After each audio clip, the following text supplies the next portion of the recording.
ကဲညီလေးညီမလေးတို့ရေတို့တွေရထားတဲ့ခန္ဓာကြီးဟာလေအကျိုးနဲ့အကန့်သဘောတရားကြီးနှစ်ခုပေါင်းစုထားတဲ့ခန္ဓာအဖွဲ့အစည်းတစ်ခုပဲဆိုတာကိုဒီကနေ့ချစ်ဆွေကြီးကညီလေးတွေကိုပြောပြခြင်းသေးတယ်ကွာအဲ့ဒါဒီအကြောင်းလေးကိုပြောပြခြင်းနဲ့စိတ်ကလေးဖြစ်ပေါ်လာတာတော့ကွာချစ်ဆွေကြီးရဲ့တစ်တော်အကောင့်မှာတငယ်ချင်းတယောက်ကလာပြီးတော့မေးထားတယ်ချစ်ဆွေကြီးတဲ့ခန္ဓာကြီးကအကျိုးနဲ့အကန့်ဖွဲ့စည်းထားတယ်ဆိုတာဘယ်လိုလဲတဲ့သူ့ကိုတော့ချစ်ဆွေကြီးကဘာမှပြန်မပြောလိုက်ပါဘူးဆရာတော်ဥတ္တမင်္ဂလာရဲ့သစ္စာအနဲ့16ချက်ဆိုတဲ့တရားခွေကိုရှားနာပါလို့လမ်းညွှန်ပေးလိုက်ပါတယ်သူလည်းသိပြီးသားဖြစ်မှာပါအဲ့တော့ကိုယ့်ရဲ့ညီလေးညီမလေးတွေကိုလည်းထပ်ပြီးတော့လမ်းညွှန်ပါရစေဝိပဿနာတရားတွေကိုဝါသနာပါတယ်ဝိပဿနာအလုပ်တွေကိုအားထုတ်ခြင်းနဲ့ဆိုလို့ရှိရင်လေဆရာတော်ဥတ္တမင်္ဂလာရဲ့သစ္စာအနဲ့16ချက်ဆိုတဲ့တရားလေးတွေကိုရှားနာကြည့်ပါလို့လမ်းညွှန်ပါရစေကွအဲ့တော့ခုနကစကားလေးကိုပြန်ပြောရမယ်ဆိုလို့ရှိရင်တို့တွေရထားတဲ့ခန္ဓာကြီးဟာအကျိုးနဲ့အကန့်ဖွဲ့စည်းထားတဲ့သဘောတရားကြီးဟာဘယ်လိုလဲဆိုလို့ရှိရင်လေရုပ်တရားကြီးကအကန့်နဲ့တူတယ်ကွသူ့ဤတက်သူဘာမှမစွမ်းတာဘူးကွဟောဒါပေမဲ့ညတော့လဲနန်းနဲ့ပေါင်းလိုက်တဲ့ခါကျတော့အစင်ပြေးသွားတယ်နန်းကြတာतूကမြင်နိုင်တယ်သိနိုင်တယ်ကြားနိုင်တယ်ဒါပေမဲ့ညတော့လဲ तू သွားနိုင်တယ်စားနိုင်တယ်ယူနိုင်တယ်ဆိုတာတော့သူ့မှာမရှိဘူးကွအဲ့တော့ तू ကဘာနဲ့အလားတန်ဆို तू အကျိုးနဲ့တူပြန်နေတယ်ကွနန်းကြတော့လေနန်းဆိုတာကတော့စိတ်ပေါ့ကွာအဲ့ဒါစိတ်ကစားကျင်တာကလည်းစိတ်သွားကျင်တာကလည်းစိတ်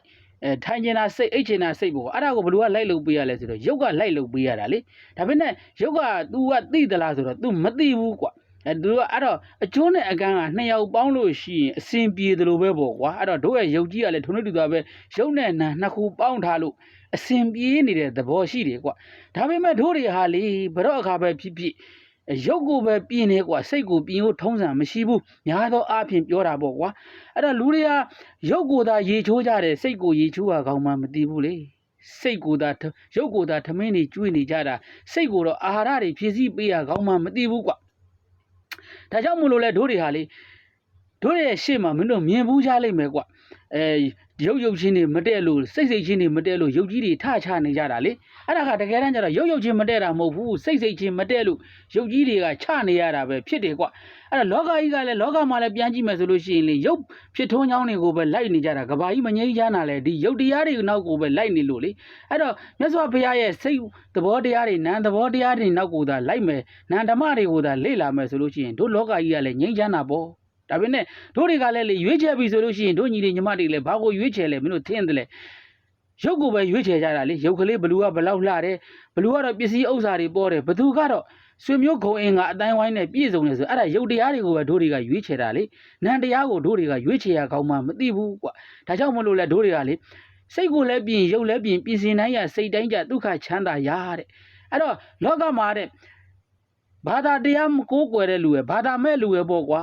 မှုသားဝါဒကိုကျွလွန်တော်သူတို့သည်တဲ့သူတို့မလုပ်ရတဲ့အလုပ်မရှိဘူးတဲ့ဒါကြောင့်မို့လို့တို့တွေကဘာသာရေးတရားတွေကိုလည်းလေ့လာလိုက်စားရမှာပဲဖြစ်တယ်ကွာဒါကြောင့်မို့လို့ကိုညီလေးတွေညီမလေးတွေလည်းရုပ်တရားတွေနောက်ကိုလည်းလိုက်ပါဒါပဲညာတော့လဲစိတ်တရားရဲ့ငြိမ်းချမ်းရေးတွေကိုလည်းရှားပါလို့ချစ်ဆွေကြီးအားလုံးကိုအကြံပြုပါရစေနော်